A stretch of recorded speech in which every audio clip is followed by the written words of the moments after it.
ભાવનગરમાં બગદાણામાં સેવક પર હુમલાનો મામલો છે। કોંગ્રેસ ધારાસભ્ય વિમલ ચુડાસમા પણ હોસ્પિટલ પહોંચ્યા। હોસ્પિટલમાં દાખલ નવનીતભાઈ સાથે મુલાકાત કરી। નવનીતભાઈને સંપૂર્ણ સમર્થન હોવાની વાત કરી। નવનીતભાઈને ન્યાય આપવાની પણ માંગ કરી છે। તો ઋત્વિજ મકવાણા બાદ હવે આપ જોઈ રહ્યા છો કોંગ્રેસના ધારાસભ્ય વિમલ ચુડાસમા પણ ત્યાં પહોંચ્યા અને ખબર અંતર પૂછ્યા છે।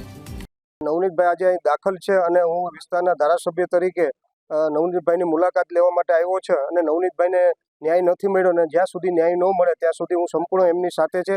અમે સંપૂર્ણ ધારાસભ્ય સોમવારે ગૃહપ્રધાનને મળવા જવાના છે અને જ્યાં સુધી નવનીતભાઈને ન્યાય ન મળે ત્યાં સુધી હંમેશા માટે નવનીતભાઈની સાથે રહીશ। કારણ કે હંમેશા કોઈ પણ ગુનેગાર હોય, જે પણ જ્ઞાતિનો હોય, એ અમારી જ્ઞાતિનો હોય કે કોઈ પણ જ્ઞાતિનો ગુનેગાર હોય, એનો કોઈ ધર્મ ન હોય અને ગુનેગાર હંમેશા ગુનાની પ્રવૃત્તિ સાથે જ જોડાયેલા હોય છે। એટલે ગુનેગારનું કોઈ ધર્મ ન હોય ને કોઈ જ્ઞાતિ નહીં હોતી હોય છે। એટલે ગુનેગાર હોય છે અને જે પણ જ્ઞાતિનો ગુનેગાર હોય, હંમેશા ગુનેગાર ગુનો કરતો હોય ત્યારે જેની ઉપર અન્યાય થતો હોય, મેં જેને ન્યાય માટે થઈને જેની ઉપર અન્યાય થતો હોય એને ન્યાય મળે એની સાથે હું હંમેશા માટે રહ્યો છે અને રહેવાનું છું।